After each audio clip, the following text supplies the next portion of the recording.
भैरव बाबा, काल भैरव भगवान शिव का ही एक उग्र और अत्यंत पराक्रमी रूप है।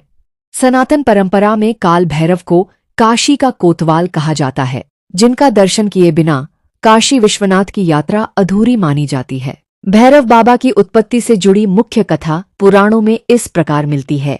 1. भैरव बाबा की उत्पत्ति की कथा। एक बार ब्रह्मा जी, विष्णु जी और शिव जी के बीच यह चर्चा छिड़ गई कि सृष्टि में सबसे श्रेष्ठ कौन है।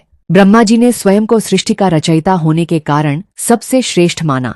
जब वेदों और आर्षियों ने भगवान शिव को परम सत्य और सर्वोच्च बताया, तो ब्रह्मा जी के 5वें मुख ने अहंकारवश भगवान शिव की अवहेलना और आलोचना करना शुरू कर दिया। ब्रह्मा जी के इस अनुचित व्यवहार और अहंकार से भगवान शिव अत्यंत क्रोधित हो गए।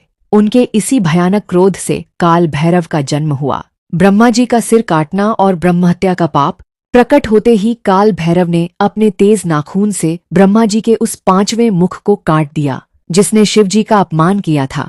मुख कटते ही ब्रह्मा जी का अहंकार समाप्त हो गया, लेकिन किसी देव का मस्तक काटने के कारण काल भैरव पर ब्रह्महत्या का पाप लग गया। कटने के बाद ब्रह्मा जी का वह कटा हुआ सिर कपाल काल भैरव के हाथ से चिपक गया। काशी यात्रा और पाप से मुक्ति। भगवान शिव ने काल भैरव से कहा कि वे इस पाप का निवारण करने के लिए तीनों लोकों का भ्रमण करें। उन्होंने कहा, जब तुम किसी ऐसी पवित्र नगरी में पहुंचोगे जहां प्रवेश करते ही यह कपाल तुम्हारे हाथ से छूटकर गिर जाएगा, वहीं तुम इस पाप से मुक्त हो जाओगे।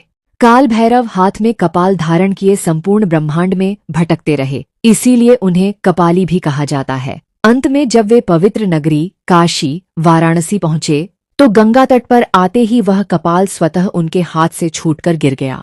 वह स्थान आज काशी में कपाल मोचन तीर्थ के नाम से जाना जाता है। पाप मुक्त होने के बाद भगवान शिव ने काल भैरव को काशी नगरी का स्थायी रक्षक नियुक्त किया और उन्हें काशी का कोतवाल कहा। मान्यता। काशी में रहने वाले या दर्शन के लिए आने वाले हर व्यक्ति को काल भैरव की अनुमति लेनी होती है। वे काशी में आने वाले भक्तों की रक्षा करते हैं और बुरे कर्म करने वालों को दंड, भैरवी यातना देते हैं। वाहन। काल भैरव का वाहन काला कुत्ता श्वान है। प्रिय दिन। रविवार और मंगलवार काल भैरव की पूजा के लिए विशेष रूप से फलदायी माने जाते हैं।